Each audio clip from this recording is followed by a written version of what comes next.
তুরাগ নদী নিয়ে উপন্যাস লেখা শুরু হয়েছে আওয়ামী লীগের।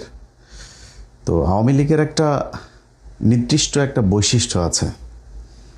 ওদেরকে যদি আপনি সংজ্ঞায়িত করেন তাহলে মানে এভাবে বলতে পারেন যে বাংলাদেশের যত জাউরা বিজম্মা, তারপরে এই মানে পতিতালয়ে জন্ম নেয়া, এরপরে হইল গিয়া চোর বদমাইশ স্যাচোর, যত এই খারাপ লোকজন আছে টকেটমার মিলা সংগঠিত হয়ে শেখ মুজিব একটা দল করেছিল, এটার নামে আওয়ামী লীগ। তো ওদের চরিত্র মানে এদের মানে ইউনিটি এত সুন্দর, ওরা যদি একটা কথা বলে, একজন যদি বলে সেটা ওইটার ওরা এমনভাবে সব জায়গাতে প্রতিষ্ঠিত করার চেষ্টা করে অ্যাজ ইফ এটা একটা সত্যি ঘটনা। ধরেন শেখ মুজিব মানে সবাই জানে যে 30 লাখ মানুষ মারা যায় নাই, 30 লাখের কথাটা উনি ভুল বলছেন, উনি 3 মিলিয়ন, এটা এই 3 লাখকে 3 মিলিয়ন বলে ফেলছেন।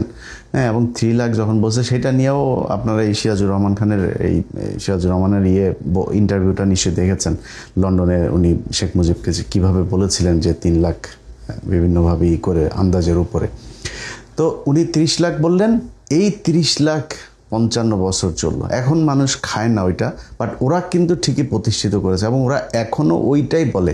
ইভেন এখনও বিএনপির কিছু লোকজন, জামাতের লোকেরাও আবার এখন বলতে, জামাতের লোক দেখেন না, একজনের বাপ মারা গিয়েছে নাকি 1981 সালে, মানে তার জন্ম 1981 সালে, তার বাপ নাকি মারা গিয়েছে হইল গিয়া 1971 সালের যুদ্ধে। তো ও কেমনে পয়দা হুয়া সেটা আমরা জানি না। জামাতের লোকজন এখন জামাত হইতে মুক্তিযোদ্ধা হইতে চায়, তারপরে ডেইলি স্টার, প্রথম আলোর ভক্ত ফ্যান হইতে চায়, এগুলো তো প্রকাশ্যেই তারা এখন বলে। তো এরকম বাংলাদেশের রাজনীতিবিদ এই জাউরাগুলির ভেতরেও ধরেন আছে একটা, ওই ধরনের একটা টেন্ডেন্সি কাজ করে। 30 লাখ 2 লাখ। আমি 2 দিন আগে সরকারের এক প্রতিমন্ত্রীকে বললাম যে ভাই, আপনারা একটা কাজ করেন, এই মুক্তিযুদ্ধের যে আছে, যেই সংখ্যাটা আছে, আমরাও চাই যে জেনুইন কারা মুক্তিযোদ্ধা ছিল, কতজন মুক্তিযোদ্ধা ছিল আসলে, সেটা 10,000 20,000 যেইটাই হোক, সেই সংখ্যাটা কত এবং কারা সেই মুক্তিযোদ্ধা আমরা সেটা জানতে চাই। কতজন মানুষ শহীদ হয়েছেন আসলেই, সেটা আমরা জানতে চাই। তখন সে বলল, ভাই দেখেন, এটা আমরা চেয়েছিলাম, কিন্তু আমাদের দলের ভেতরে অনেক হিসাব নিকাশ করে তারপরে যেটা বের হলো যে আমাদের এটাতে কোনো বেনিফিট নাই, বরং এটা করলে আমাদেরকে নিয়েই বিতর্ক তৈরি হবে।